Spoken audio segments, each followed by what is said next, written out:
Hi, my name is Tim Kelch, and I'd like to talk to you about the art of recruiting. Now, I would like to mention here that if you're new to the business, it would be a good idea if you first listen to our segment on the art of marketing. We're going to follow the same 7-step process, but if you're a more experienced recruiter, then we're going to continue with that today. So the art of recruiting really falls into starting off with the 7 steps of our plan. And we'll review them. It's determining your primary objective, your secondary objective, what to sell, who to call, what to say. Then, as you get on the phone, we're going to do 6, which is anticipating responses, and then finally, the attitude check. Before I get into that, I want to kind of share with you what has occurred over the last 4 or 5 years, maybe from 1997 to about the year 2001. This was a time that was an aberration really in our industry, in that the market was so hot, things were so growth-oriented that everyone and their brother was getting in on the business. And now that the market has changed back to a normal economy where we're having growth rates of 1.5, 1.7, 2% in the gross domestic product, we have unemployment now that's 5.7, 5.6, or 5.9, 6.1. Believe it or not, over the last 20 years, the average unemployment has been about somewhere around 6.2%. And the average growth in the gross domestic product has been about 1.6%. So as we were going through those 4 or 5 years where unemployment was at 3.9, growth in the gross domestic product was 4%, 5%, sometimes as high as 6%, it created an aberration in the market to where people actually stopped recruiting and more or less took the searches that were coming in because they were so abundant. There was such a tremendous shortage of candidates that clients became accustomed to interviewing and hiring B and C level candidates because of the shortage. Well, now that the market has shifted back to a normal setting, I could say, it's very critical that we move back into the principles of recruiting. 40% of all search consultants that were employed in January of 2000 are now out of the industry. If you review over the last 30 years, each recession generally knocks out about 1/3 of our people in our industry. This time it was 40% because everybody jumped in on the end. So the people that are really surviving and thriving today are the ones that go back to the tried and true principles of executive search and the art of recruiting, which we're going to discuss. So when we determine our primary and secondary objective, let's review as we did in marketing. Your typical day is going to have 60 planned calls, of which you're going to put into effect 4 hours of prime time. Usually you have 2 hours of prime time in the morning that might be marketing, 2 hours of prime time in the afternoon that might be recruiting, and that's dependent on, are you strong in job orders right now, or are you strong in recruiting? Let me give you an example. Let's say you've had a really good 4 or 5 days in your marketing effort. You've landed some very good job orders, you've got some good searches, but you're now at a shortage of recruiting talent. That might be a day that instead of doing 50% marketing, 50% recruiting, you may shift more to a 75% recruiting mode, 25% marketing, to obviously generate the candidate flow to arrange the send-outs for these job orders. And eventually, over time, little by little, your recruiting effort will dominate your 4 hours a day and supplant marketing, because little by little, you're going to establish a client base, you're going to get repeat business, you're going to develop relationships with other department heads within those companies, and within 24 months, you'll interview over 1,000 candidates. And we have the saying that your candidates of today will become your clients of tomorrow because they obviously move towards a management role. So let's assume today that we're talking about a balance of 50-50. That our primary objective is to get on the phone and land a recruit. If and when that person indicates to us that now is not the right time, then our secondary objective is to end up with a recruit lead. Now we're going to talk about step 3 in the art of recruiting, which is step 3, what to sell. As I get into that, I'd first of all like to give you my definition of recruiting. Definition of recruiting would be when a search consultant working against a specifically defined search assignment, which we call an MBJO. MBJO is simply most viable job order, performs the research to locate qualified but relatively happy corporate climbing persons and is able to convince them to consider another career opportunity and take those steps necessary to explore it now or in the future. So with that in mind, I'd like to then move to what we consider our 6 objectives in a recruiting call. You're going to get on the phone, We're going to take basically in that phone call 6 steps. Your first objective is to obviously land this person as a candidate. If that's not possible because of the timing, then with that person you want to generate a candidate lead. Then we move into a marketing call. You might mention just who else in your company, when they do hire, look for great people, where we can get a job order. If there's nothing going on at that company, we might ask them what they know about the marketplace to get a job order lead. And then basically what you're trying to do here is increase your desk and placement knowledge of this individual. In this case, we might move into a mini profile, maybe a little about their company, and then subliminally throughout the call sell yourself, the company, and basically establish rapport for the future phone call. Now let's look at step 3 in our sales process, what to sell. Identifying the best search assignment that is either on your desk or in your office.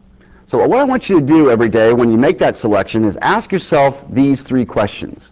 Number 1, am I truly and passionately excited about the search? Excitement leads to confidence. Confidence leads to people that you're talking to on the phone responding more readily, more quickly on that recruiting call. It's kind of an example I give is that my mentor, when he trained me years ago, would come up to my desk when he knew I was struggling that day, asking what I was working on. Told him about the search assignment, how long I'd been working on it. To be dramatic, he'd take the search, throw it in the paper in the trash can and say, Tim, I know when you're on your game, get something you're really excited about. That's the first step in recruiting, is am I truly excited and passionate about what I'm doing? Question number 2, will it feed my desk with a majority of or superior type of candidates that I'm typically going to need today and in the future? Let me kind of put it to you this way. Let's say, for example, you're working on a search for a 3 to 5 year senior engineer, or you're working on a 1 to 2 year programmer analyst, whatever your area of discipline is. The question is, will it not only supply the candidates that you're going to need for this particular job search, but in the future, the next 4 to 6 to 8 weeks with the people in your region, there's a good chance that anywhere from 50 to 100 to 150 new searches are going to be written by you and your associates. So will it also supply contacts in the field that will supply a candidate flow for those coming search assignments? Point 3 is asking yourself this question. Is this the type of company that provides the 6 most common qualities that professionals typically move for? Let's talk about those 6 qualities. Number 1 is, will it provide balance and quality of life? Number 2, will it provide challenging growth both horizontally and vertically? Horizontally meaning expanding their skill set. Vertically is opportunity for movement up the corporate ladder. Third is, will it provide a state-of-the-art environment or training therein? Something that's very high on the agenda today is, will it keep me on the cutting edge? Number 4 is, will I be working with a superior management team? Okay. Number 5 is, do they have excellent benefits and compensation? And lastly, will it provide a convenient location and commute, which is actually really part of number 1, will it provide balance and quality of life on this job? So after you ask yourself these 3 questions on what to sell, it's now to move into our criteria for an MVJO, which again is, what is your most viable job order? If you feel that you have a most viable job order on your own desk, that's great. But if you're at a point where you're somewhat weak in that regard, don't hesitate to use one of your associates. So when you get on the phone every day, it meets these 8 steps. Now, these 8 steps are identical to what we call the 8 steps in identifying a most placeable applicant, or MPA. The only thing that is different is step number 8. So let's review the 8 steps. Number 1, is this job order in my demand area? In other words, as I recruit on it, will I not only be able to bring recruits in, arrange send-outs for this search, but again, will it feed my desk for future job orders with the same thing? Let me give you an example in that area when you move out of your demand area. Let's say for today, you're struggling with the database of job orders you've had. An order comes in, looks good, let's say it's for a payroll manager for a hospital. They want somebody with payroll background in a medical field, arranging payroll for over 5,000 employees. That's a very unusual job because of the size, the industry, and also payroll managers a little bit outside the edge of some of our demand area. The problem with that is this. Let's say you make 50 recruiting calls on that particular search. And you do bring in 6 or 7 candidates, and the other ones you don't bring in, you build mini profiles on about 40 for future contacts. And from those 7 or 8 candidates, you do get the 3 or 4 send-outs on the search.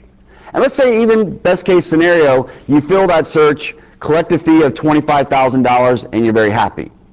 Believe it or not, you probably just made a large mistake, particularly if you are new in your development in this industry, because the question is, what are you going to do with the other 7 candidates that all have high-level payroll backgrounds in the healthcare industry, and also those other 40 mini profiles? Are they really going to fit the typical search that comes across our desk on a 4 to 6 or 8 week basis? There's a good chance that we're not going to have a search like that for maybe another 12 to 18 months.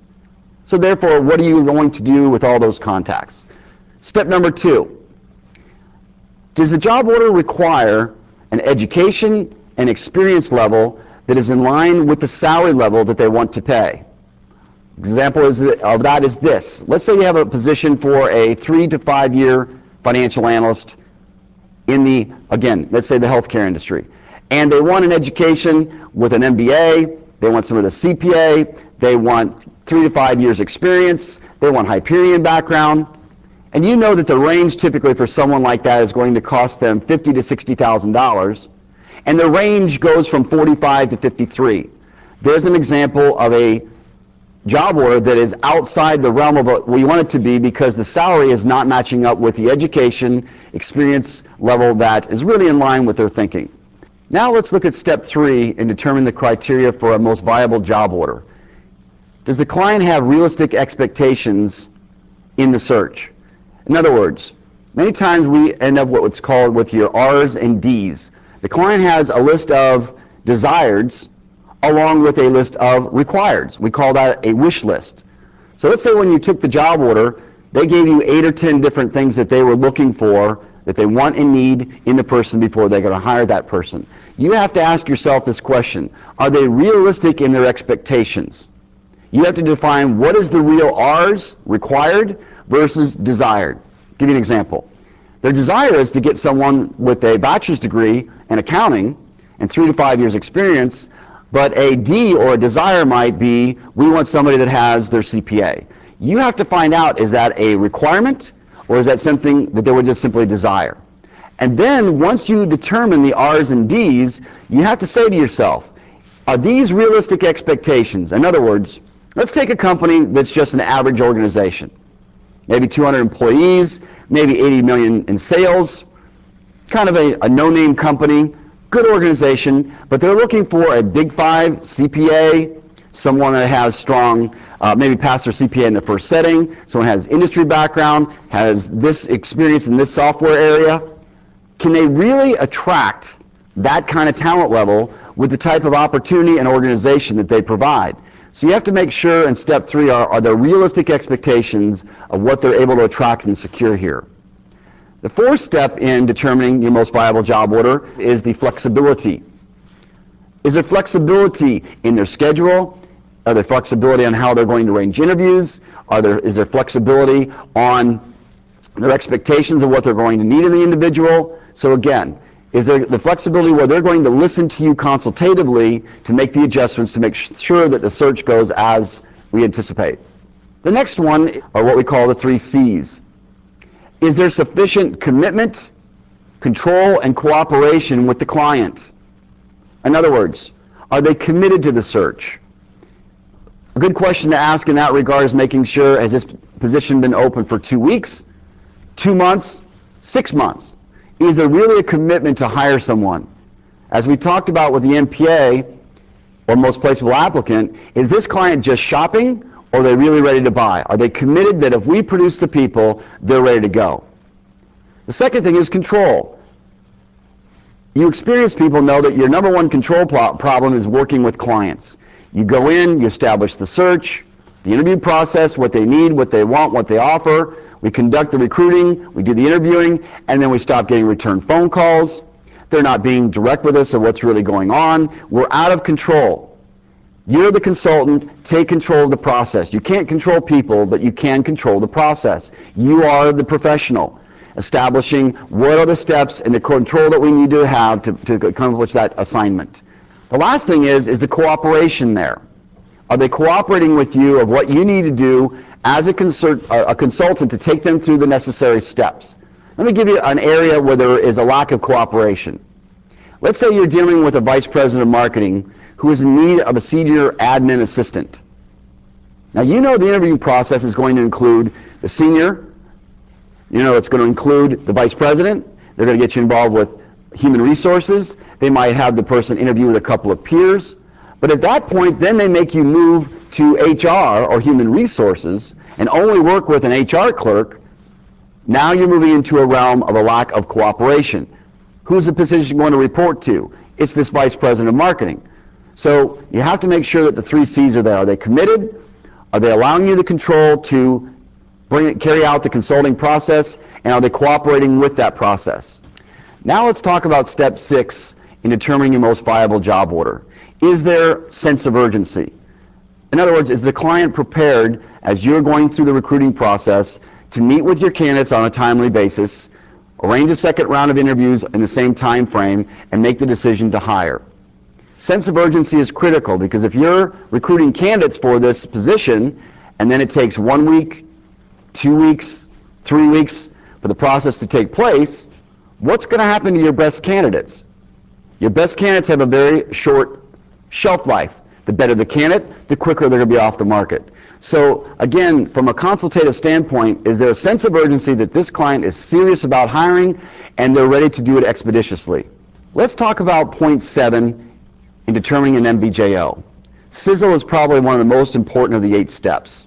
Sizzle means that what is the typical person on the job looking for another opportunity? Or better yet, what are they lacking in their current position? So your presentation and the job order always have to contain these 6 basic principles of Sizzle. Number 1, will the opportunity provide quality and balance in life? Number 2, will it provide challenge and growth? Number 3, will it provide a state-of-the-art environment and training therein? Number 4, will it provide a superior management team to work with? Number 5, will it supply the excellent compensation and benefits that most people are interested in? And lastly, is it a convenient location and commute? If you incorporate those 4 or 5 sizzle points in every presentation, you're going to have a much higher level of response from the recruit that you're trying to attract on the other end. The 8th step in determining an MBJO is the client prepared to pay full fee. We found over the years that the higher the fee percentage, the higher the fill rate. Now some people will say, well, of course, the higher the fee percentage, the harder I'm going to work on it. That's part of the equation. But really, when they're prepared to pay full fee, this is what they're really saying. Tim, I want to pay the fee out of first resort, not out of last resort. Too many companies will say, well, look, I want to look at my ad, I want to see the job postings, I want to see what I develop on my own, and then if that doesn't get it done, along with your candidates, at the very last resort, I'm prepared to pay your fee. Those are generally the fees that fall in the 20%, 22%, because they don't have an attitude of people, product, profit. Okay? You have to be dealing with companies that say, Tim, I want to pay the fee at the first resort because when I know I pay you 30 or 33% for this person, I know what I get in return, and that's superior talent. So paying full fee is critical because obviously the higher the fee, the more of a desire and commitment is there to work with you, and of course we're going to make more money. We're now going to cover step 4 in the sales process of who to call. This is going to be an in-depth conversation right now, and let me share with you the reason why. Going back to what I referred to earlier, 1997 to the year 2001, we had such radical change in our industry that recruiters have gotten a way of doing what we call do the research before you do the search. When the B and C market was in effect for that short period of time, clients were at the mercy of basically the shortage in the marketplace, and they were prepared to basically hire about anyone we put in front of them. Along with that shortage, we had the advent of the internet, advent of Monster, advent of the ability to look at and locate literally hundreds of people a day if you so chose to spend that much time on the internet. And we were able to take some of the best people from that internet, put it in front of the client, even though they were B and C level talent, and it generated a fee. So all that really is taking the client's job order, seeing who's already available, put the two together, and see what happens. Okay? In my 24 years in the industry, that existed for a very, very small window of time. Unfortunately, many of you came into the industry during that period of time, and now you're seeing that that doesn't work anymore.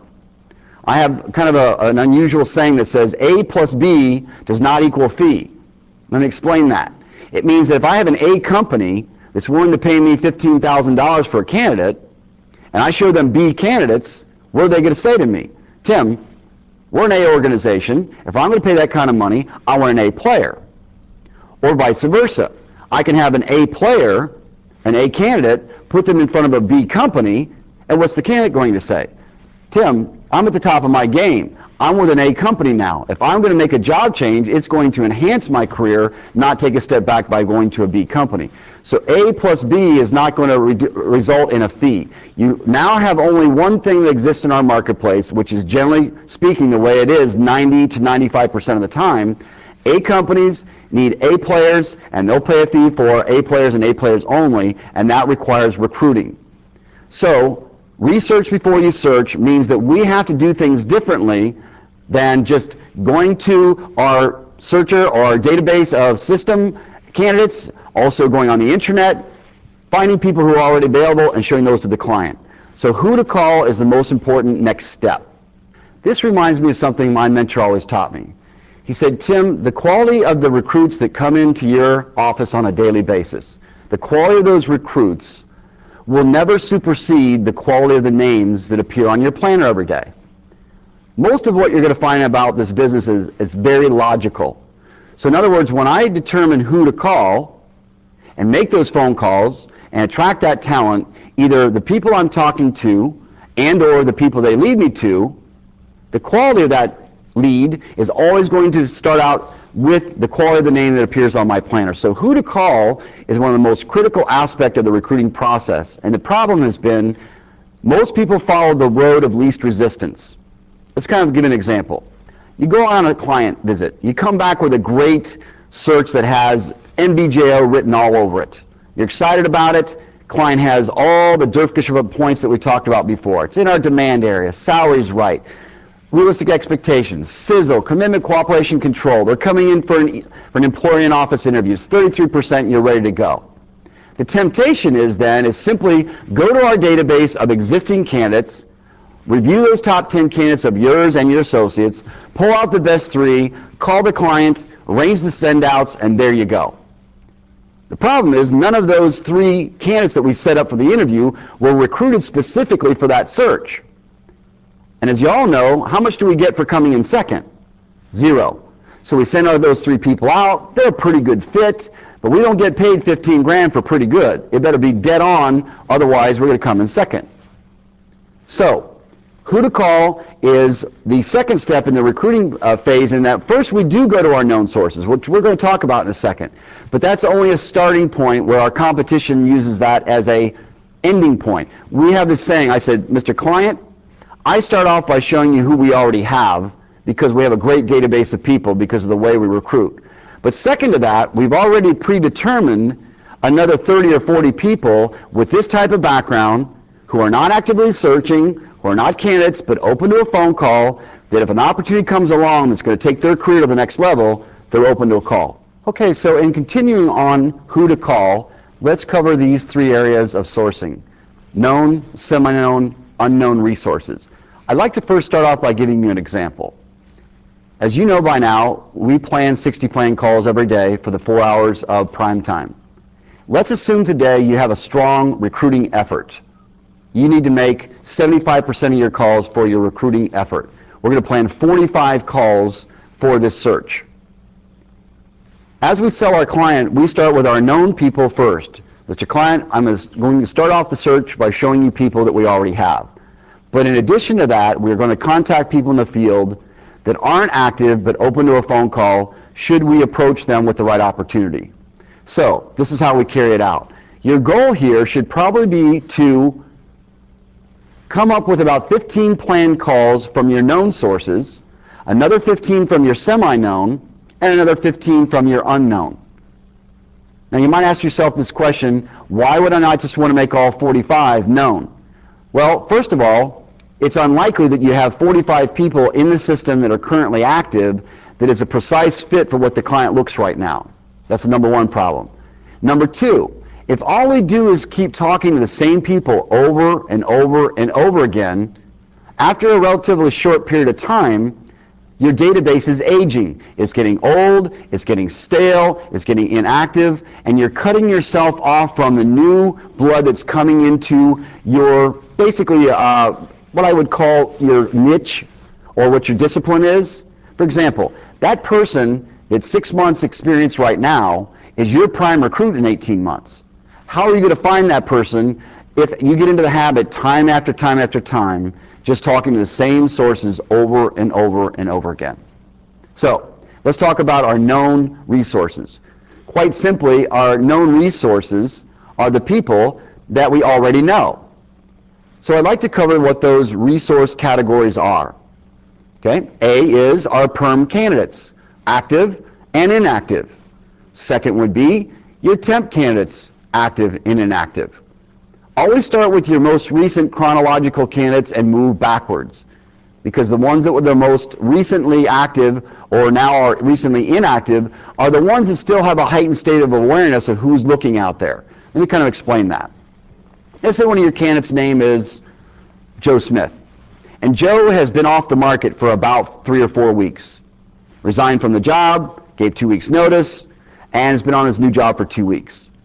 Just because that candidate went off the market doesn't mean all the activity that that person generated from sending their resumes out, going on interviews, whatnot, that it stopped all of a sudden. What happens to a candidate when they get in that active mode, even though right after that, when they're inactive, there's still almost a momentum of information that flows towards them. Okay? We have this saying in the business, birds of a feather flock together. So people that are in a job search and they're networking generally run into other candidates that are looking. Number two is, now that they've left an old company and gone to a new one, they're more likely to give you names at their old company now that they're gone. While they're there, they're somewhat protective of that because they're concerned about confidentiality or whatnot. So, perm candidates active and inactive, temp candidates active and inactive. Now you might say to yourself, why do I want to talk to a temp candidate? For example, let's say the position you're recruiting on is for a 3 to 5 year senior accountant. And our temp candidates are generally non-degreed clerical types. Example, an AP clerk. Why would you ever want to call a temp candidate who now is working full-time at a company, who's an AP clerk, to ask them who they know that has a general accounting background? Well, ask yourself this question. How many companies did that temp work for over the last 12 months? In many cases, it's 5, 6, 7 different accounting departments. Who does an AP clerk interface with on a regular basis in that department? Staff accountants. So a temp candidate's a great resource because they've not just worked in one accounting department in the last year, they may have worked in 5 or 6 or 7. So here's a good thing to ask anytime you're coming up with a recruiting source. Who do we know and who do they know that I need to find out about today?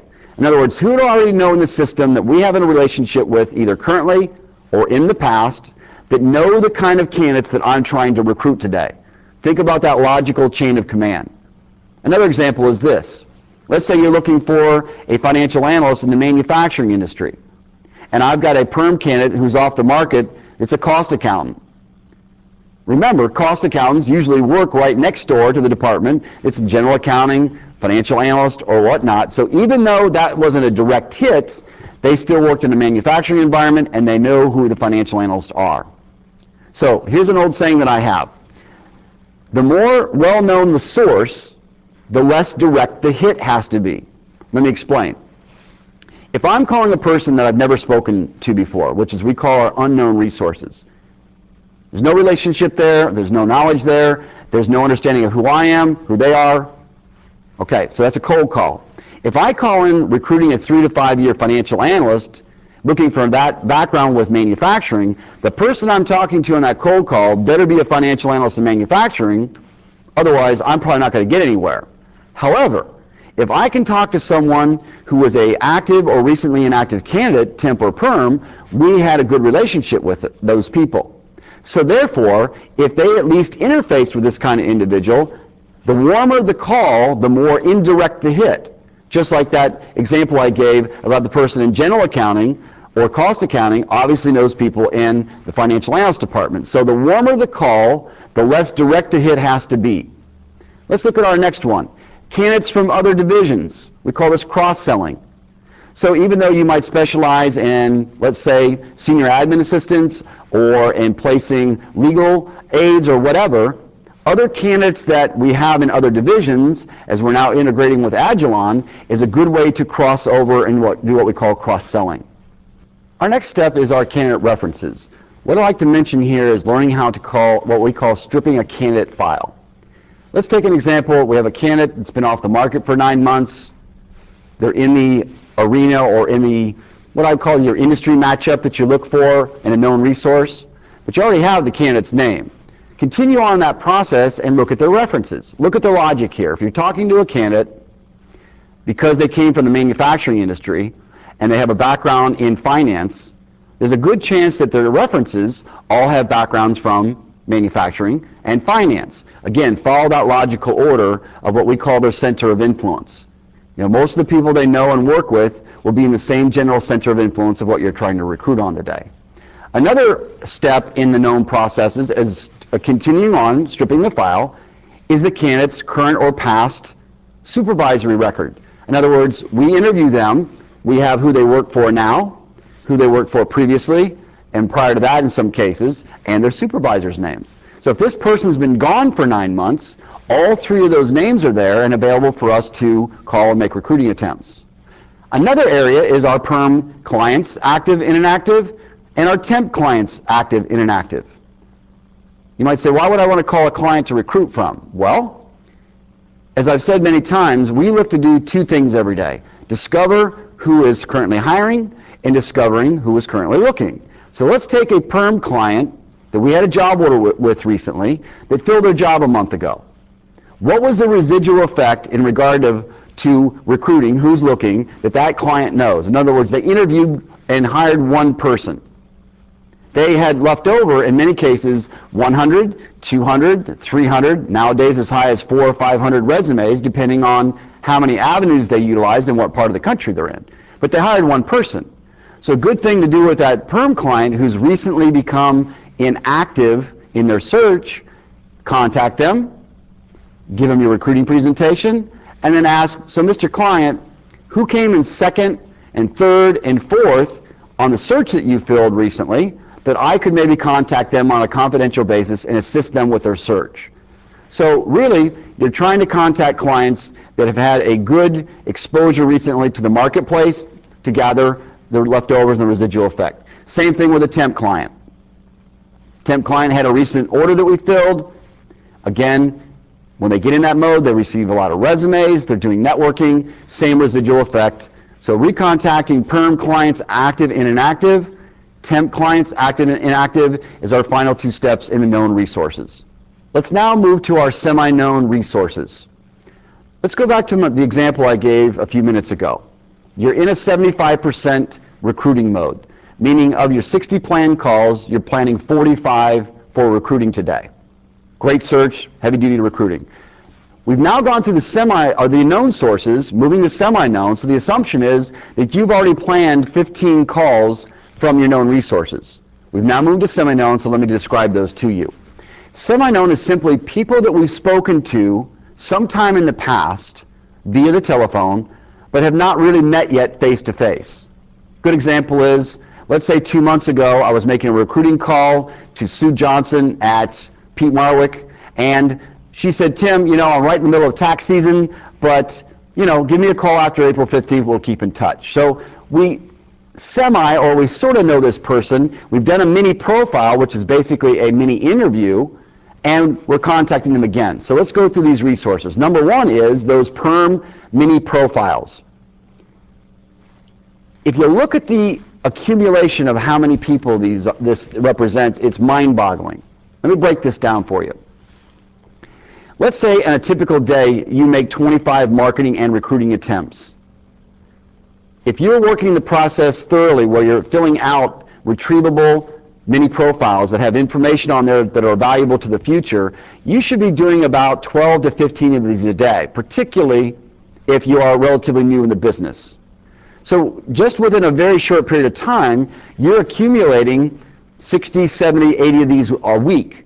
So within a 20-week basis, you've got well over 1,000 mini profiles that you should be categorizing by job title, by industry, by basically experience level, and we'll go into that in another lesson, how we categorize those and store those. But those mini profiles are people that now we can call back. What they told us on that call was if they made a change, what would their criteria be for a change that would take their career to the next level? What is their salary range approximately? We know what part of town they live in. We know where they went to school. We know what their skill set is, what their industry is, maybe their software is, maybe what their overall package that they offer, commutability, all these things that involve our sizzle point. So semi-known are people that we've spoken to, got an understanding of what they want and need, and also this leads to great referrals. Next step can be also what we call temp mini profiles. You say, again, why would I call a mini profile that we have in the system on a temporary? Again, we may not want to be recruiting that temporary, but it's who they know. Always remember this. What is the person's COI? What is their center of influence? Give you another example. Let's say I'm trying to find someone that's a research assistant that has an insurance background and a focus in marketing. There's a pretty good chance that if that person has 10 years experience and knows 10 or 15 or 20 other admin assistants, they know people that have that precise background, either in their current job, their previous job, just in what we call their general center of influence.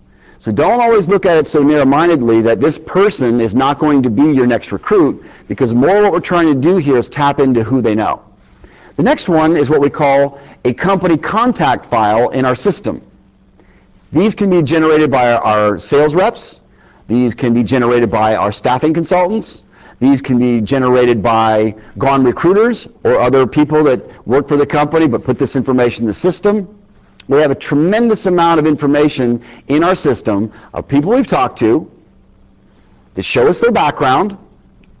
We know what their center of influence is. Again, these can feed your planner every day. Semi-known sources only are a cold call once if we retain that information. Now I want to stop and talk about that point in a second. When we are doing a mini profile on our first call, let's say I'm a recruiter, you have no idea who I am, and I'm calling you for the first time. You know nothing about me, I know nothing about you. I make a recruiting attempt, kind of a shotgun approach. You say, Tim, no, things are great, not really looking to make a change right now. I might ask you for a referral or two, and then I'm going to go back to you and say, hey, John, if you were to make a change, and an opportunity came across my desk that would take your career to the next level, what might that be so when that occurs I can think of you and give you a call somewhere down the road? And you move into what's called a mini profile. As you ask these questions, if you're not putting them in a retrievable format, how are you ever going to remember what you covered 3 months from now when you make that contact? So if you're not recording that information, that call, every time you recontact that person, remains a cold call because you don't have any retrievable information of what you discussed last time. One other tip, secret in the business. This is a people business. Okay, it's not just about me being a recruiter talking to professionals all about professional issues or their careers. Don't hesitate at the bottom of the menu where it says additional information, that any time they mention something personally, to jot that down. For example, could be at the end of the call, person says, Tim, look, I'm running late. I coach my son's soccer team, and we're in a tournament right now, got to go. What's wrong with jotting that down at the end of the phone call? How great is it 2 months later to call back that person and say, hey, this is Tim Kelch. I'm a recruiter. We talked about 6 weeks ago. You told me that you wouldn't mind if I thought of you and gave you a call. But before I get into that, how did your team end up in that soccer tournament? So don't be afraid to put something down that's more personally oriented so you can break the ice on the next telephone call. Another semi-known source that you can rely on is our mail list in our system. This is an accumulation of names from you, yourself, your associates over the years. When they did mini profiles, they did company profiles. There's information in the system that these people in turn end up on our mail list. Now, our mail list people sometimes receive things from us once a month, once a quarter, once a year. So again, even though we don't know them personally, they know about us because of name recognition, marketing materials they might have received. They either spoke with you in the past and or one of your associates. Another great area is your daily planner. And we have a new electronic planner in the system that hopefully you're utilizing by now. But let's talk about that daily planner. You've heard me refer to this in the marketing section and recruiting section. We're planning approximately 60 planned calls a day. Let's say you're getting through to 20 or 25 of those people. Hopefully the 20 or 25 people you're getting through to and having conversations with end up as a company or mini profile, depending on whether it was a marketing call or recruiting call. But what happens to the other 35 names a day? The unused calls that you didn't get to or didn't get through to or callback or whatever. Those are still categorized, resourced people where we know their company name, their telephone number, the name of the person, their job title, and even though we didn't speak to them, they're categorized by whatever that previous search was. Let me give you an example. Let's say you did a search back in January for a client. There was a need of a senior financial analyst in the healthcare industry. More than likely, if you were effectively resourcing, you developed and put a planner together of maybe 45 people's names through your research. But more than likely, before you got off that search, you only contacted maybe 15, 18, 20 of those people. 3 or 4 became recruits. You made the send-outs. You filled the job. So therefore, you never really got to the other 20 or 25 names. But they all represent people with finance backgrounds in the insurance industry, and you've already done the research. So your past daily planners become an outstanding resource because at the end of the year, you've got categorized chronologically, by discipline, by search, literally thousands and thousands of names that maybe you haven't got through to yet, but you've already done the research. Okay, so no sense in recreating the wheel every time. Go to your past resourcing on your planners and others who have left the company at some point in time. Tremendous amount of resources available at your hands that are called semi-known resources. Now let's talk about the final resource, which we call our unknown resources. Typically, this is the most neglected area in a recruiter's desk, and I'll share with you why. The known and the semi-known, quite honestly, are the easiest to tap into. Following human nature and the path of least resistance, when you land that search, going to the knowns, maybe pushing it to the semi-knowns is obviously the easiest because that information is at your disposal. This one, to me, though, is not only the most untapped, it's the most exciting. Because in the last 4 to 5 years, due to what I spoke about before, with the advent of monster, internet, this massive amount of information we had access to, people have neglected what used to be basically recruiting 101 was your unknown resources, which includes verbal organizational charts from your candidates primarily, also company directories, and the other area are accounting, finance association, legal associations, general office support associations, or professional affiliations of whatever discipline you are involved in. Now just think about this.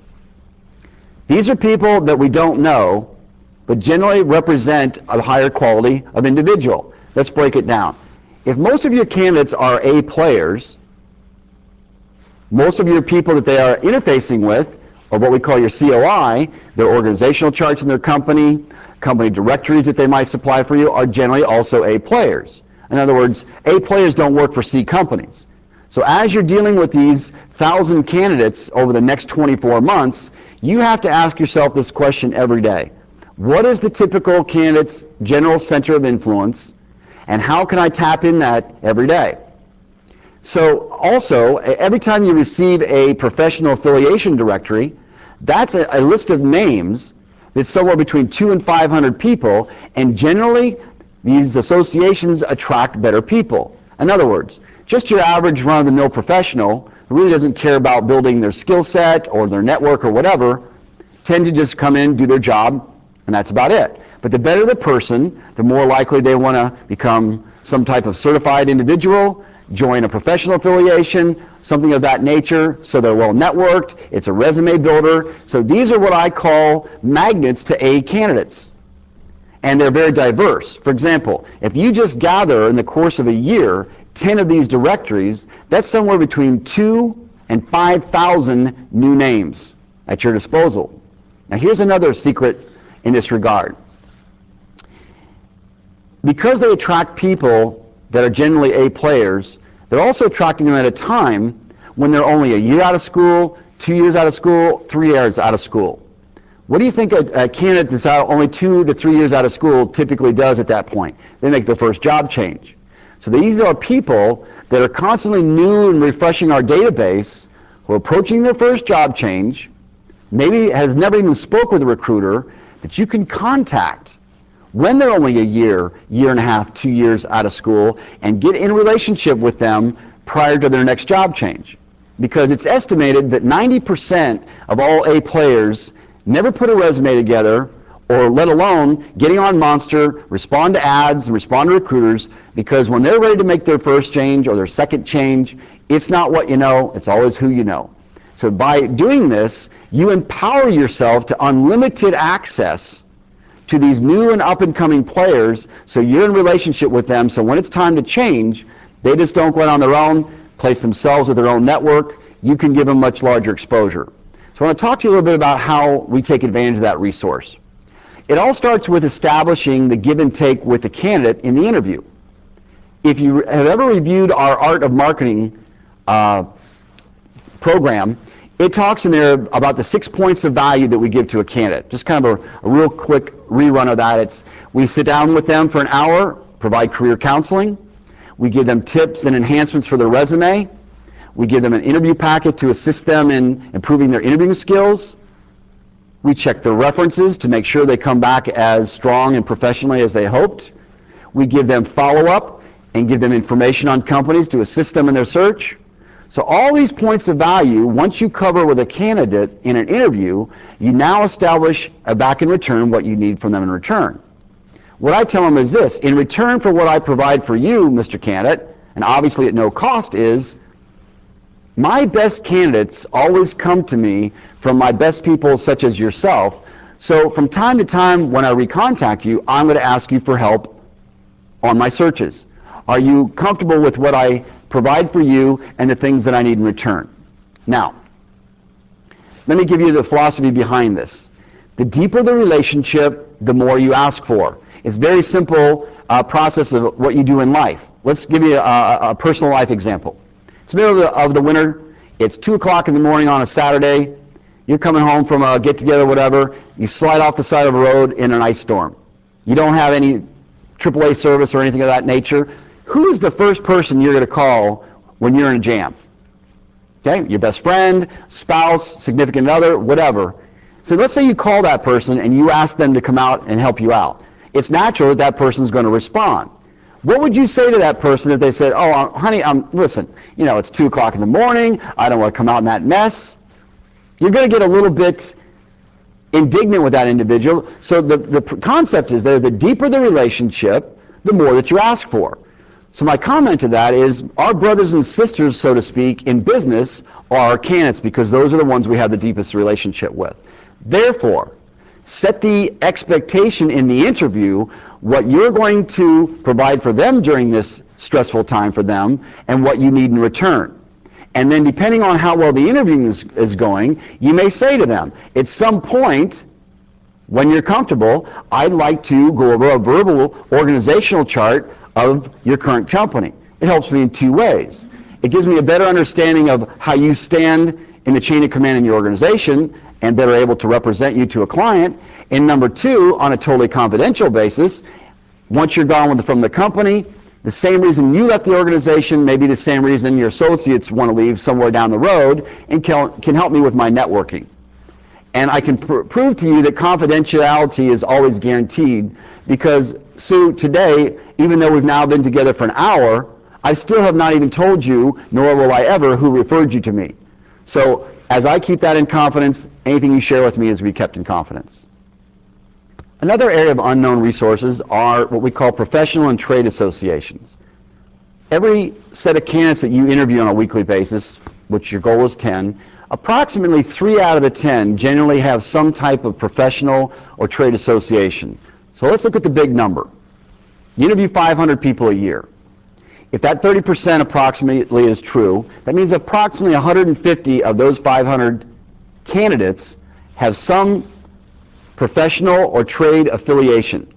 Now, in most cases, if they're a member, they also have a trade or professional association directory.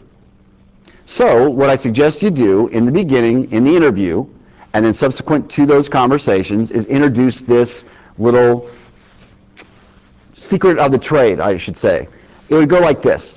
By the way, Bill, we have been considering expanding our advertising dollars here locally, and one of the things our management team has asked us to do is obtain copies of certain directories to see how much influence it might have, maybe the cost of an ad, who our competitors are in their advertising, and it just so happens that the Society of Financial Analysts is one of the trade associations that we are targeting. Would you be so kind to supply for me either a copy so we can take a look at it, and of course I can return it to you, or how I could get one? Now, let's say that you do that 150 times a year, and you have a rejection rate of 80%. 80% say, Tim, I don't know if I can come up with that, or if I'm comfortable with that, or whatever. You still mean that 20% of those 150, you obtain 30 directories. This can also be how you obtain Big 5 directories. Big 5 directories are worth their weight in gold. For example, I'm interviewing with a Big 5 CPA. They may not be ready to give me that directory on that first interview, but how about after I've had a couple of interviews with them, I place them on their new job, I meet them for lunch to congratulate them, and then you can introduce something like this. You know, Bill, it's been great working with you. Glad I had a part of your new career step. If I could be so bold to ask in return, I realize that my Ernst & Young Big 5 directory is about 2 years old. Would you mind updating that for me? Now, I don't care if you've never seen an E&Y directory. Make it easy to say yes. Would you mind updating that directory? And of course, I'd keep your name in total confidence. So these are some of the ways that you can work with a candidate somewhere in the process. Now, let me give you another example that's typical. You're in an interview with a candidate. You're wrapping it up. Things are going pretty well, but not one of your greatest rapport building sessions. But somewhere down the road, that person's fear of supplying you this kind of information is going to go by the wayside. So it may be 6 weeks after they're off the job, onto a new company, that you see how they're doing, do a follow-up call with them, how's the new position going, hope things are going great. Oh, by the way, you know, the same reason you left XYZ company is the same way many of your associates are probably going to want to make a change down the road. How comfortable would you now be of giving me a copy of that departmental directory? Or, you know, one time I asked you about the Society of Financial Analysts directory that you're a member of. Would you mind so much now of getting me a copy so we could possibly spend some advertising dollars there? So the key here is 2 things. The deeper the relationship, the more you ask for. Also, whenever their fear is at their highest, when they're still with a company, they'll worry about supplying this information because you might use it and possibly hurt them. When they get to a point down the road where that fear is now gone, they've been gone with the company, or you've got a really good relationship, don't hesitate to continue to ask for this information. And even if you have a 70-80% rejection rate, remember, 150 people in a year, if only 20% say yes, that's 30 new directories. If they have an average of 300 names, that's well over 6,000 to 8,000 new names for your area of specialization. And that is one of the key secrets to recruiting, and actually the most undeveloped at this point in time. Another area of unknown resources is what I call miscellaneous resources. There's a long list of these resources, and I'll just give you a couple examples. They can be outplacement companies that work with candidates. It could be alumni directories. It could be industry directories. It could be your Dun & Bradstreet. It could be any number of directories that are available from your Chamber of Commerce. So review that list. Again, obtain those directories either by calling directly to who produces them or through candidates or associations. And it's just one final area that you can continue to build your database of these vast resources. One last tip in this regard. The thing that I'm trying to drive home here is resisting the temptation to build a database of contacts, and then within 3 or 4 months, you stop the flow of new resources into your database, so it doesn't become antiquated within a short period of time. Let me give you a quick example. Let's say you work hard, you work well, and your first 6 months in the business, you establish a name generation database of 800 to 1,000 people. And let's say the average experience range of those 800 to 1,000 people are, let's say, 2 to 5 years, which fits our demand area. Do you realize that if you stop there, get into that comfort zone, that just in 2 years, a good portion of those 800 to 1,000 people have now moved from your demand area to outside your demand area, because they're now moving into management roles, and therefore that information gets very stale. The key to unknown resources is this is a way for you to constantly replenish and make sure that the flow of new information, new people are coming into that. So let's kind of highlight this as we close out this part of who to call. Great habits plus great contacts equal great resources. So if you're at a point where your database seems kind of old and stale, let me just show you what you can do just in the course of a short period of time. If you just make 12 new contacts a day, times 5 days a week, that's 60 a week. So that means within just 50 short weeks that you can have 3,000 new contacts and freshen your database, and you're off and running. And the other thing is that it empowers you to understand that you are not limited by any restrictions of who you're going to call, about what, and at what time frame. So take this to the max, and good luck to you.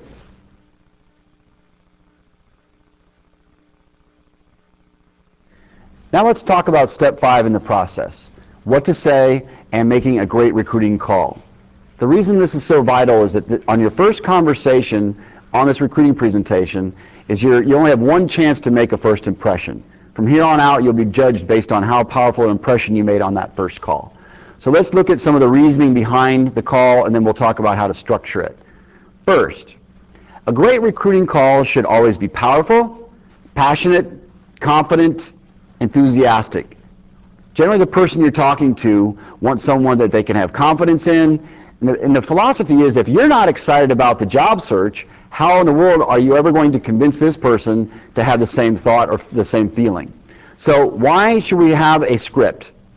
A lot of people say, Tim, I would just rather get on the phone, take my job order, and let it fly. Why is that a problem? Well, it's no different than an actor on a movie.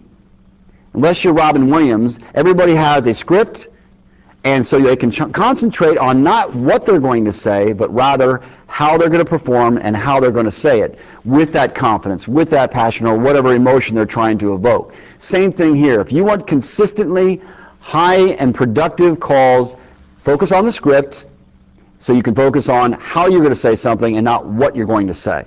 So let's talk about what some of the things this will do for you. Why have a script? First of all, it'll set yourself apart. Number 2, it's going to ensure your chance of having an in-depth conversation. Remember, the purpose of any phone call is based on one thing: gathering information for either now or in the future. Okay? So by having a script, it'll ensure that you sound great, you're dynamic, therefore making it easy to have a conversation, and ensure that you have a chance to have an in-depth conversation, therefore gathering more information. Next is, it will help you establish the start of a new relationship on a strong note.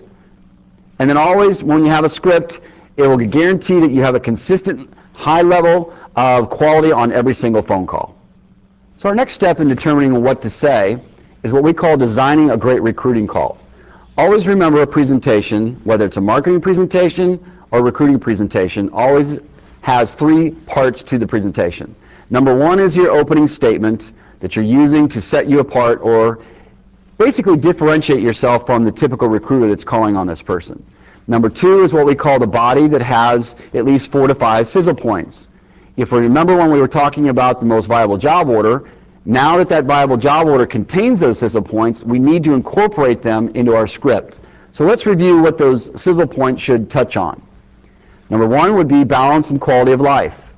Number 2, the opportunity provides challenge and growth. 3, should provide a state-of-the-art environment and training therein. Next is a superior management team. Next would be excellent compensation and benefits. And then lastly, convenient location and or commute. So the body constitutes basically 4 to 5 sizzle points in those realms.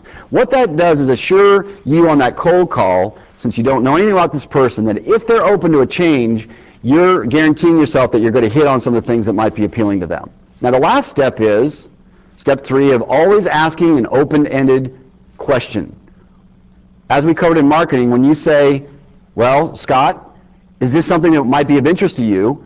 There's only 1 of 2 ways they can answer that question. Either, no, I wouldn't be interested, or yes, I would. So we always want it open-ended so it makes it easy for a conversation to start, and we'll get to that when we get to our script here shortly. A frequently asked question in this area is, why does a script guarantee a consistently high-quality call? Well, let me give you an example of that. Let's imagine right now you're back in the mainstream of things, you're carrying 15 to 20 searches at a given point in time. The selection process of a most viable job order, you're picking out your top 3 or 4. Each one of those searches have a distinct set of sizzle points. What happens is when you just get on the phone and kind of what we call wing it every day, 2 things happen. Number 1, you sound like a generalist and everybody else. Number 2, you base the quality of the call on how the person responds to you when you ask them if they have a moment. If they act irritated, you kind of just let it fly. If they act like they might be opened, then you relax and give a better call. What this does is assures that 25 times a day in and day out, you have a consistently high quality call because you know what you're going to say and you can perform how you're going to say it. The other thing is that because you're carrying so many search assignments, the sizzle points from one tend to flow into the other and maybe a third, so you end up giving a presentation that kind of gives a little bit of all 3, and you basically described a job that doesn't exist, therefore setting yourself up for some disappointment if they say, yeah, that sounds great. Okay, so what I'd like to do now is to move to our actual sample most viable job order script that we're going to use for a recruiting call.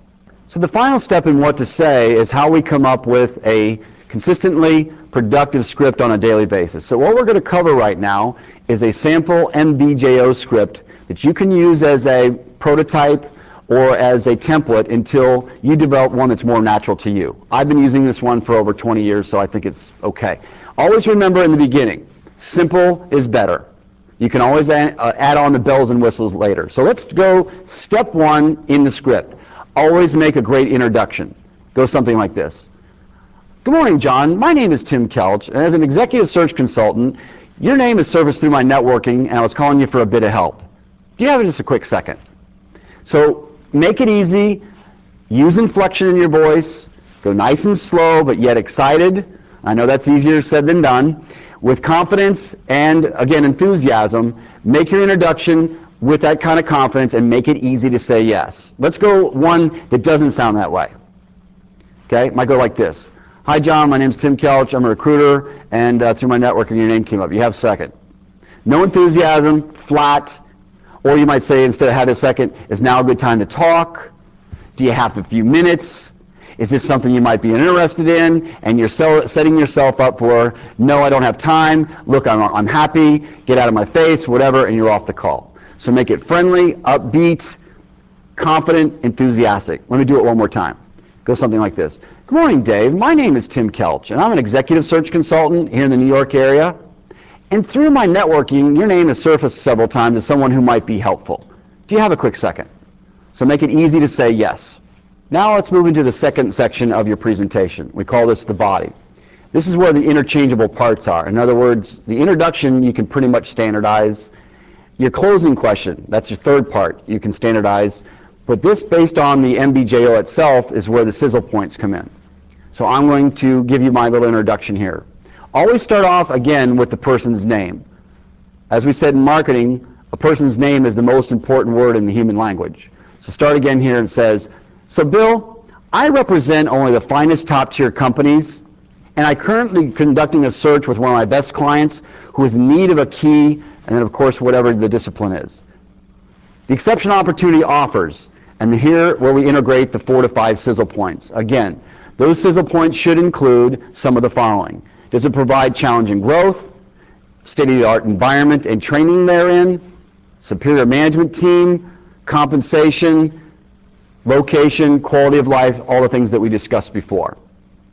Then the final step is asking an open-ended closing question, again starting with their name. Remember, they weren't anticipating your phone call. They're probably looking at a computer screen, in the middle of a project, maybe on a deadline. So by using their name, now for the third time, you're pulling them back into a focus.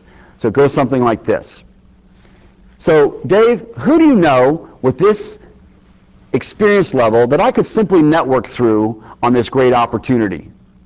Now, a lot of people will say to me, where did you come up with that question? Well, let's look at a typical recruiter's question. One is, Dave, are you looking for a job right now? Well, you're talking to a guy that's out in the middle of the bullpen, surrounded by peers, maybe the boss is standing by, talking to a total stranger, and we'll talk about a few of these things in a moment. So by being that direct, you're going to get a person shutting down on you. So we're going to talk in a moment about being empathetic and putting yourself in the shoes of the person that you're talking to. So let's look at some of the analogy of the words there. First of all, it's open-ended. Who do you know? Now, what they typically hear right now is, are you looking? Or do you know anyone that's looking? So you have to be emphatic by saying this. Who do you know with this experience level that I could just simply network through on this outstanding opportunity? Because most of the time what you're going to hear at this point is, Tim, I'm not interested. Tim, I don't know anyone. So that way you have a foundation to go back to say, as we're going to role play in a little bit, you know, my question wasn't if you were interested and in a job mode change, or if the candidate that you knew of is in a job change mode, and or whatever of that regard. I'm just simply asking someone with this experience level that I can continue my networking today. One of the things I used to say is, you know, if I talk to enough people in the right arena, eventually the right one will raise their hand. My life is networking, and I'm just asking you for a bit of help today. So we don't ever want to imply any of the following. Are you looking? Do you know anyone that's looking? Do you know anyone that's qualified? Do you know anyone that's got their resume out there? Do you know anyone that's interviewing? Because that is too narrow. All I'm going for here is a name of a person that has the experience level that I just described in the above body section. Obviously, a conversation is always made up of two sides. We've covered very thoroughly in the last few steps of what you're going to say on the phone, how you're going to present it, what you're going to say, how you're going to say it, enthusiasm, passion, the whole thing. But now I want to talk about how to increase the volume of information and the openness of the person on the other side of the phone. So this topic is basically like putting yourself in their shoes. So pull back before every time you make a primetime blitz and say to yourself, okay, I'm going to be calling on about 15 people that I'm a total stranger to. Remember, they've never heard from you before, they're not expecting your call, they have no idea who you are, and in fact, they're usually a little irritated because their mind's somewhere else. You're a total stranger. Number two, many professionals by nature are either passive at this point and or coy and or somewhat guarded. Again, you're talking about step 3 is a very sensitive topic. I mean, this kind of information in the wrong hands can cost a person their job, okay? So you're talking about a very sensitive topic with someone that typically is going to be either guarded and or passive or at least a little standoffish in that first 30-35 seconds. Also, realize they're in an open bullpen environment. Put yourself in their shoes. In other words, let's say you're in the middle of a duty today and you get a call from a recruiter. And they said, hi, Tim, my name is so-and-so, I'm a search consultant, and through my networking your name came up, and they go into a spiel, and then they lay a question on you, so if not yourself, who do you know? What's your first reaction going to be? It's probably to look around and see who's within earshot. So again, remember that you're in an open bullpen talking about extremely sensitive topic. It's difficult to talk. And lastly, don't take that initial no at face value. Let me give you some evidence of that. For every 10 calls you're making right now or going to make, you're going to hear a negative response or a almost non-response 90 to 95% of the time. Something such as, well, not interested, or no, I'm fine, don't know anyone, kind of a blow-off, okay? But yet at the same time, a recent parent report came out of New York City that said for every 10 professionals polled, nearly 3 out of the 10 said they were in an active job search, and 6 out of 10 said if approached with the right opportunity at the right time, they consider a change. So now you have to benchmark yourself and say, If 9 out of 10 are blowing me off, yet 3 out of 10 really are in a search, and 6 out of 10 are open to a change, what can I do to make it easier for them to say yes and respond? So by being empathetic and putting yourself in their shoes will go a long way of helping you open up that conversation. All right, now continuing on of what to say. What I'd like to cover now is bases to cover when making the actual recruiting call. Going back to that parent report, how do we go beyond the 90% no, I'm not interested, and tap into those 3 out of 10 that are actually looking and the 6 out of 10 that might be open to it? So these are some real secrets of the trade right now. So once you've heard that statement, well, Tim, right now everything's great, the next statement you make really determines where this call would go. So let me role play this with you a little bit. It goes something like this.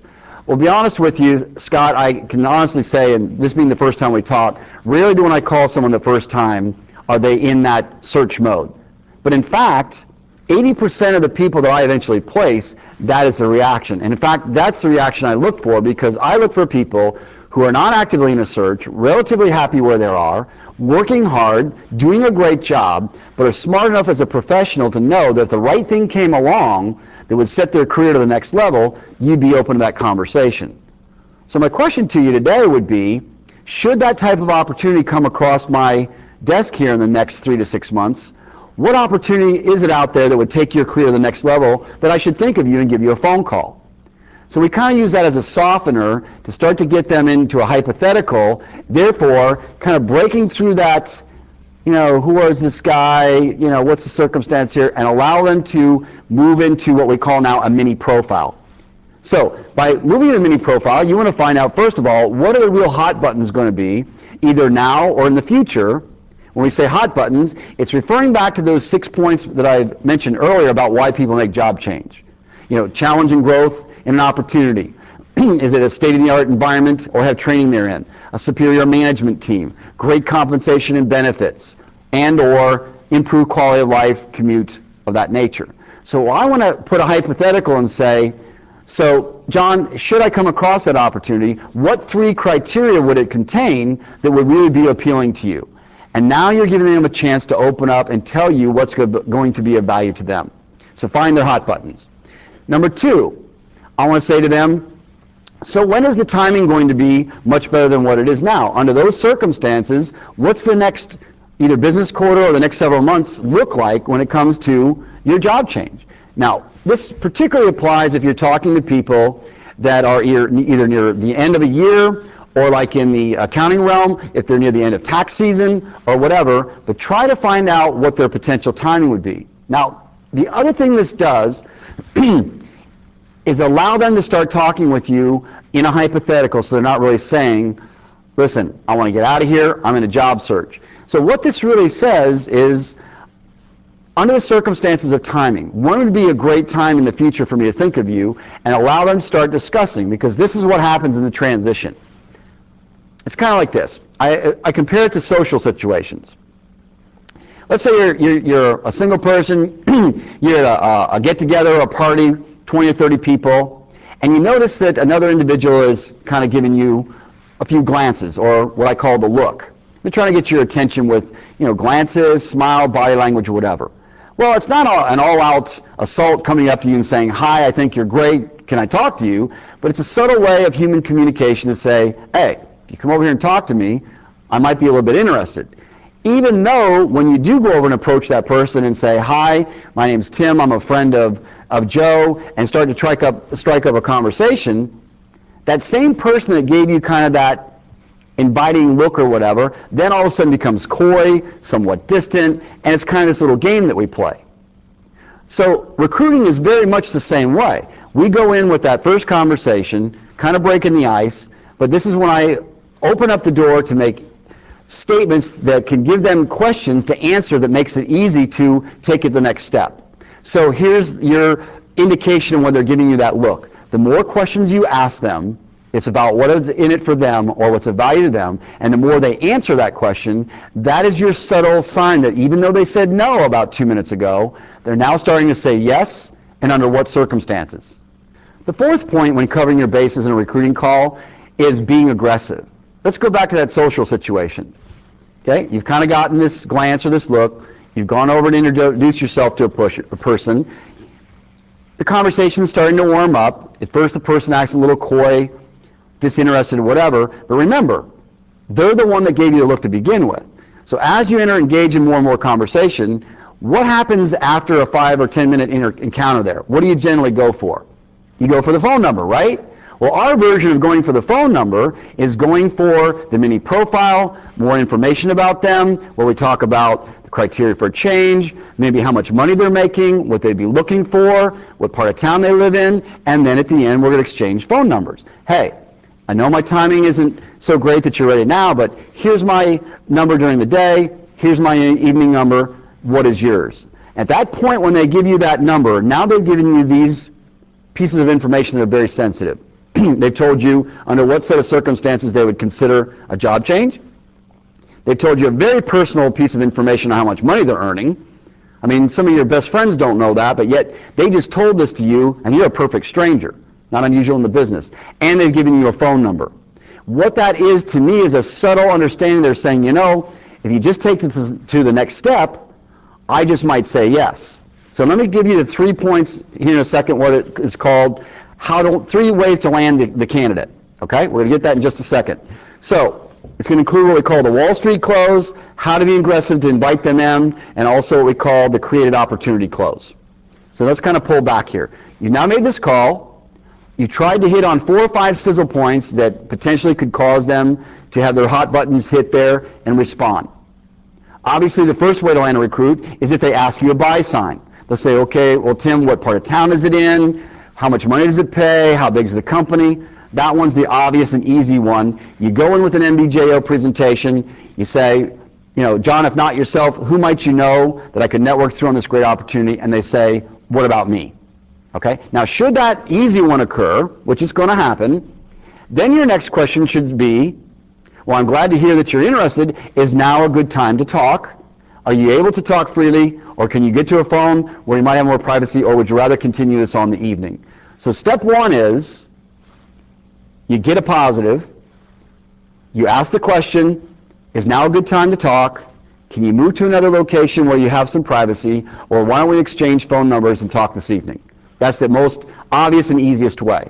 But yet, statistically, out of 100 recruiting calls, you're probably only going to get that about 2 or 3 or 4% of the time where it's just that dead on.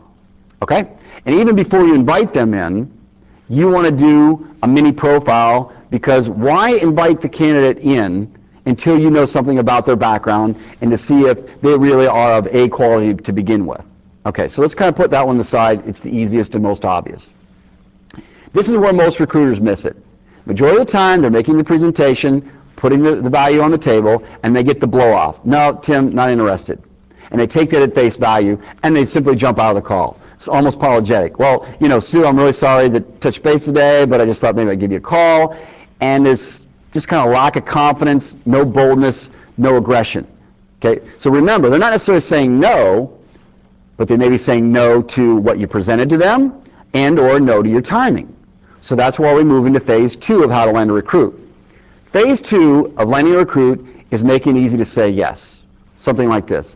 Well, Sue, you know, rarely when I make this first call do I get a response that you're actually in a job search mode or you're open to a change. But let me ask you this. I've heard some great things about you and your experience. Should an opportunity come across my desk in the future that would really offer a step up in your career, what might it offer and what criteria might it have? So phase 2 is move into a hypothetical under what set of circumstances and what kind of timing would they be open to a change.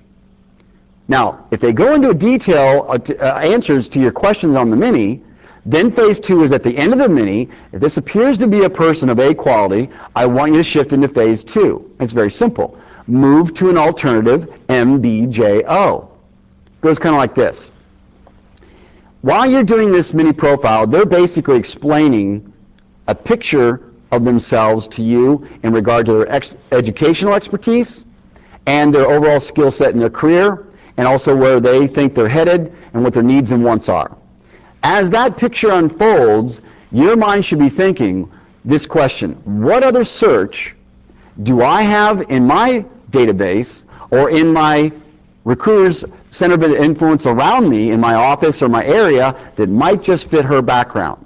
So as the picture is unfolding, you're seeing a description of their background. Move to step 2, which is called alternative MBJO. It kind of goes like this. Well, Sue, now I have a better understanding of your background, where you are now, where you might see yourself going in the future, and now I see why you didn't respond to the first thing I presented to you. It was a little bit too far away, not enough job, whatever. Let me run something else by you. So this is called the let me run something else by you close. So let me run something else by you. As you were describing your background, this came to mind. We have another top-tier search with a great insurance company that has, and then you go into the sizzle points that basically touch upon the hot buttons that they just gave you. What I want you to do here by being aggressive is assume that if given the right opportunity, now that you've developed some rapport, that some of them are going to say yes. And then at the end of the call, you say, based on that, sounds like that's closer to Mark, what do you say we get together? And what's going to happen is you're going to get another 2 or 3 responses a week that say, you know, under that circumstance, even though I'm not looking, I'm willing to come in and talk to you. So continuing on basis to cover, I want to cover the third way to land a recruit. Kind of a quick review. The first way is to go in with a strong MBJO to begin with that you think would appeal to this person. But that's kind of a pot shot, particularly on a cold call. The second way you land them in is after you do a mini profile, you get a picture of their background, what they offer, what they want, what their circumstances are and their timing. We move to an alternative MBJO by saying, why don't you let me run something else by you, and then you hit them with a search that's closer to what they just described to you. Now, the most logical question next is, what if I can't think of one? Or what if we don't have one? Well, I want you to think about something. Let's say in your area, you have anywhere from 5 to 20 search consultants in your region. And you know that on average, each one of those consultants are writing anywhere from 7 to 10 searches a month. Whatever that is multiplied, you know in the next 6 to 8 weeks, anywhere from 30 to 50, as many as 100 searches are going to be established that come into pass. Now, this person's background to be a match and a placement only has to fit one of those searches. And if they're what we call a demand area recruit, the chances are that some of those searches are going to fit their background. However, they're not there yet. So what we do in this one, in calling the Wall Street Journal close, it goes a little bit like this. What you have to do is simulate what's coming as if it already existed. Kind of goes like this. It says, you know, Sue, I can appreciate right now with what you just told me, nothing really comes to mind that we have currently that fits your background. But you know, I read an article in the Wall Street Journal not too long ago that said people in your profession that move up the corporate ladder twice as fast as their peer group over a 10-year period are those people who don't wait until they're forced to make a job change, like an Enron situation or a layoff, a cutback, a merger, acquisition, layoff, but rather they're like a free agent in sports. They move when they want to and not when they have to. And in doing so, they always have someone like myself that has my finger on the pulse of what's going on in this area. So you can be in a position that should an opportunity with this kind of background, an opportunity that fits what you're looking for comes along, I make a call and we go. So move when you want to, not when you have to, by having your finger on the pulse of the area through myself. Now, based on that, we have a search developing right now with one of our top tier clients that based on what you just described to me, I think could very well have your name all over it. What I suggest we do is get together, so whether it's developing now or somewhere down the road, should that right opportunity come along, I know what to call you on and we take it from there. What are your thoughts on getting together tomorrow at 5 or would 5:30 be better? So make it easy to say yes by showing that moving when you want to, not when you have to, by having yourself aligned with a partner such as myself, then simulate what's coming. You know 30 to 50 to 100 searches are coming in the next 6 to 8 weeks, so why wait until that happens? Pull the trigger now, get them in the door. So let's kind of recap here. Step 1 is hit them with a great MBJO to begin with. For every 100 recruiting calls, you're going to get 2 or 3 yeses just because of timing and quantity. Phase 2 is learn about their background and then move into what we call alternative MBJO script, which goes, let me run something else by you, and then present an alternative MBJO that now fits what they just described. The final point is if you don't have one to present to them, you simulate to them what's coming in the future. The advantage to have this kind of preempted and having them in a position of moving when you want to, not when you have to, so you end up in better companies, therefore you grow much faster. Kind of the last and final point on what to say is we've now tried 3 steps to land the recruit. None of them worked. The person still says, look, Tim, the timing's not great, things are pretty wonderful here. Then I'm going to say, great, it's been awesome talking to you. You know, should that opportunity arise in the future, as you just described, you said, hey, if this comes along, maybe take me to the next level, you wouldn't be offended if I thought of you and gave you a call. I would like to keep in touch with you in the future, and kind of go from there. So what you've done here is establish with them some rapport. You find out what their hot buttons are, what their value points are. So from here on out, this is now in the form of a mini profile. The next time you make a call to this person in a follow-up system, look what we have at that point. Number 1, you have a date and appointment of reference of when you spoke last. Number 2, you had permission from them to say, if something comes along, yeah, it's fine to give me a phone call. And then thirdly, you're able to realign your MBJO presentation to them that really fits their needs, which basically what happens here is creates much more opportunity for a yes, because the first time you went in cold, kind of a shotgun approach. So let me kind of simulate this for you. 4 weeks from now, I land a search with a certain skill set and sizzle points. I go through my research. I go through my known resources, my semi-known resources, my unknown resources. Some of those sources on semi-known are going to be these previously recorded minis. I call that person back. Now I have this relationship started. I now have a sharpshooting approach on what exactly is going to be of value to them, and therefore I'm going to zero in much more quickly. So 2 things can happen here. You're going to increase dramatically your chances for a yes because you're appealing to what's important to them. And worst case scenario, even if the answer is still no, what is the second objective of what we're doing here? Your primary objective on a recruiting call is to land a recruit. What's your secondary? Your secondary is to get a recruit lead. So even though you still may get a no on the next call, because you are showing value, second call, developing rapport and value, more than likely the recruit lead generation here is going to increase dramatically on these follow-up calls. So let me kind of give you a simulation of what's going to happen over the next 6 months. Let's say this week you talk to 100 people you've never spoken to before. You do mini profiles on 90 of them, and you schedule, out of those 100, 4 or 5 of those recruits in the door. Now, more than likely, if you're just starting off, of those 100 contacts, you're lucky if 10 or 15% are truly A players. This is called sifting through the mediocre to get to the gold, or repetition leading to perfection, quantity leading to quality. So the second month, you've now talked to 400 to 500 people, of which you've purified out of those 400 or 500, the top 50 or 60. So the second month, on every given week when you're talking to 100, now 30 to 40 of those people represent A players, plus you have a relationship started with them because you're appealing to what's important to them. So you take that on out about 6 months, for every 100 people that you're talking to, you've now purified through the mediocre. A good 80 to 90% of the people you're recontacting are definitely A players, which will lead to A recruits and or A leads. And because you have rapport with them, more than likely you'll generate a lot more information. So let's recap that. You have more chances for a quality yes on the follow-up call. The quantity of your recruits and your leads go up because of what we just covered. And obviously the bottom line is more recruits, more send-outs, more income, and that's how you win the recruiting game.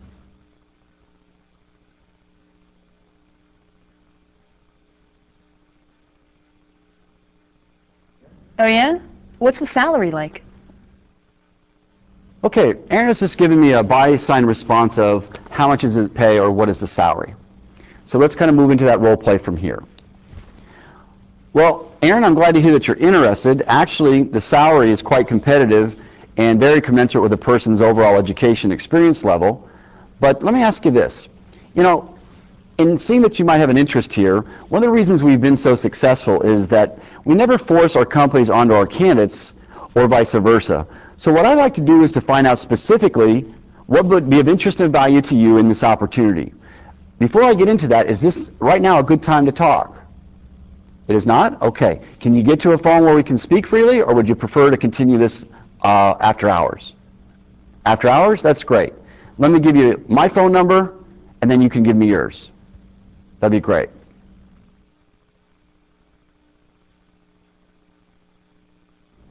How did you get my name?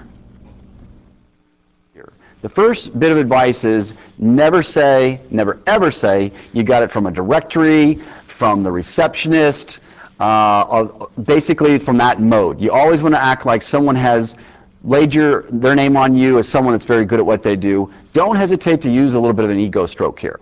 So let me pick up the role play from there.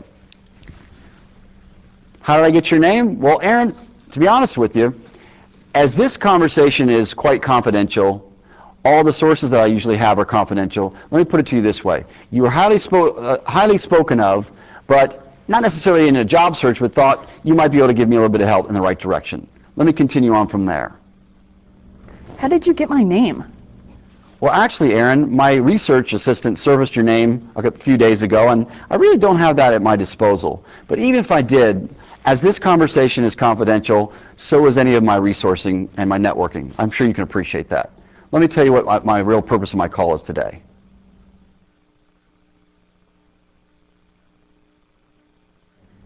Tim, that is your name, right? I can't talk right now. Okay, this is responding to Erin's comment of she can't talk right now. It means one of two things.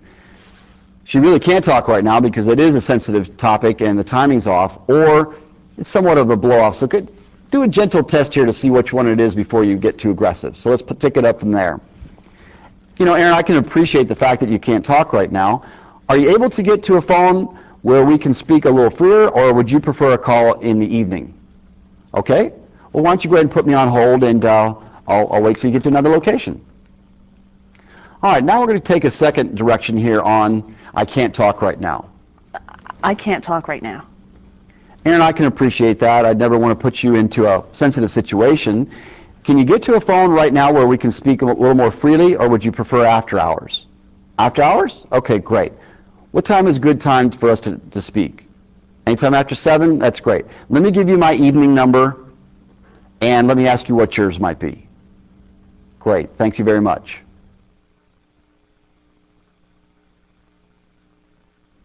Look, I'm not the one that you want to talk to, so I'll have someone call you.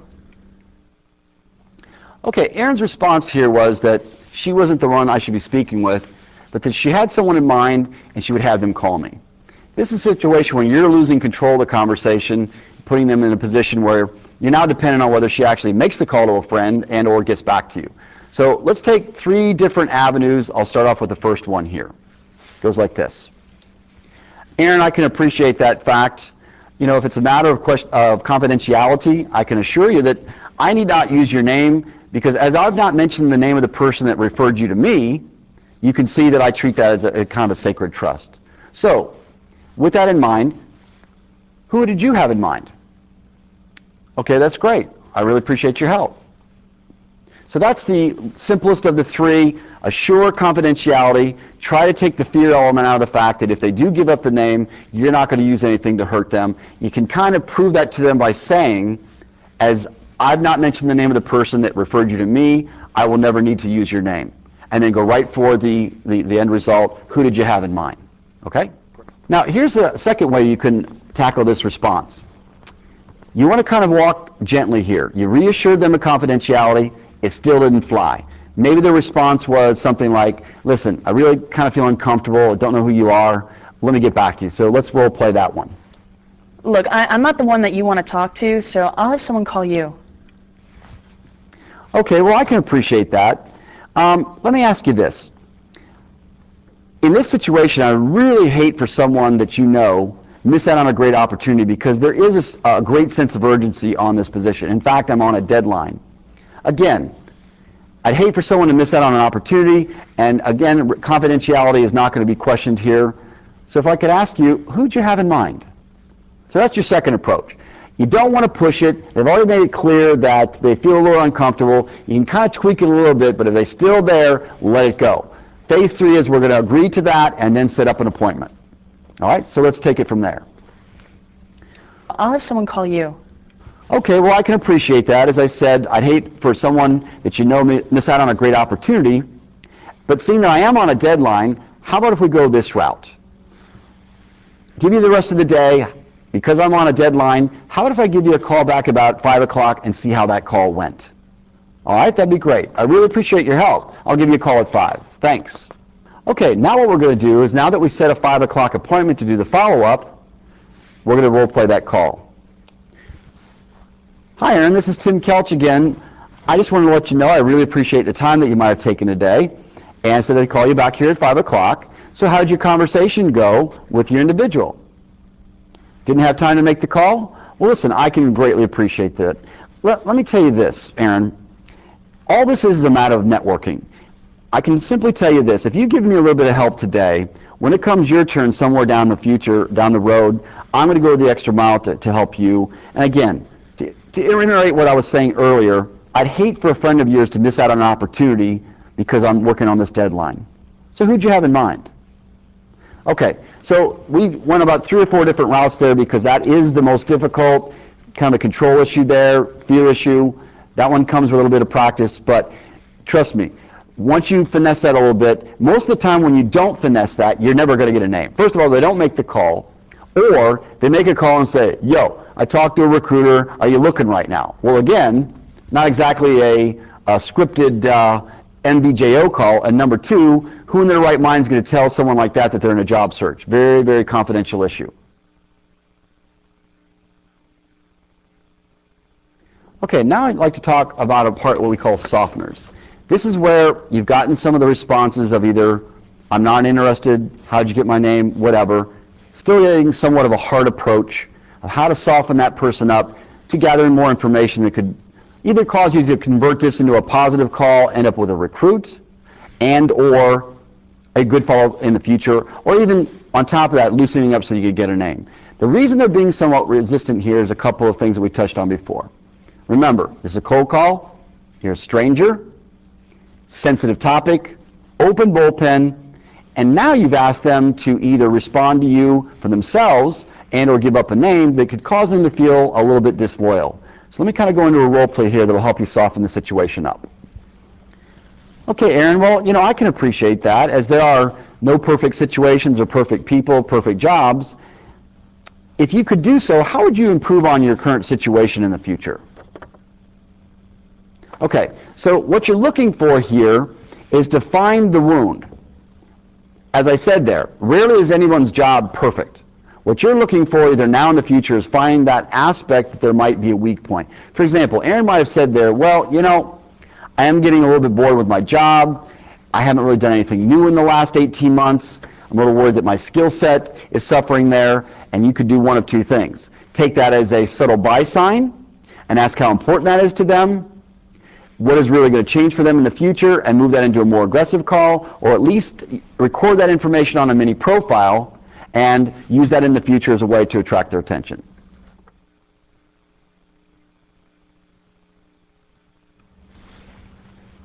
Okay, it's 7:30 in the morning, you come into the office, you get your cup of coffee, spend the next 15 minutes reviewing your plan for the day, which hopefully you completed the day before. You go over your job order leads, your follow-ups. Might be a good time for a candidate interview and or a client visit. 7:45 starts in, candidate comes in the door, you start your interview. Or if you don't have a candidate interview, it's a good time to do what I call PSO time. It's a good creative time to do your plan send-outs, look at what candidates you have that match your job orders, what job orders you have to match your candidates. Good time to place a call either into a matching call to a client, matching call to a candidate, and or a fellow recruiter. Now we move into prime time. 9 o'clock in the morning, first quarter of the game, it's ready to knock off our first 15 calls to of our marketing plan. Hopefully you hit 4 to 6 of these connects, spends 1 hour. Then it's 10 o'clock. 10 o'clock you spend half hour completing updating information on the system, maybe replying to your emails, returning any key priority calls, and completing priority tasks such as maybe candidate follow-up. Now it's 10:30, second quarter of the ball game. second blitz of marketing calls. You're making 15 dials, staying focused, 4 to 6 connects, you're on a roll. Then we get to 11:30. This is a good time to either conduct a candidate interview, maybe meet a client for lunch, and or get your own personal lunchtime in. Then 1:30 comes around. Now we enter into our recruiting blitz, of our top 15 calls in recruiting for the day, shooting for 4 to 6 connects, and now you're really on a roll on your recruiting plan. From 2:30 to 3, good time to again update the information you just gathered from your blitz, reply to any key emails, return any phone calls, and complete any priority tasks such as client follow-up in this case. And now the fourth and final quarter of the day, ready for your last blitz of recruiting calls. It's 3 to 4 o'clock.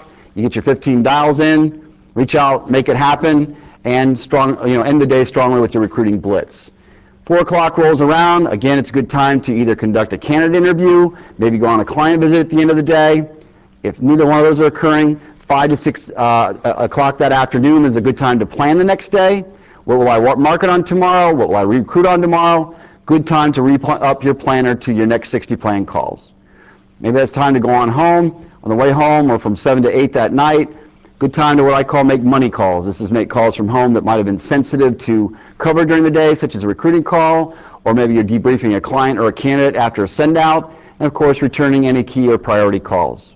So, I know that sounds like a crazy day, but my 17 years on a desk and 24 years in the industry, it's pretty much the way it is. And I know there's other interruptions during the day that hopefully are positive, like a placement or an offer or closing a deal.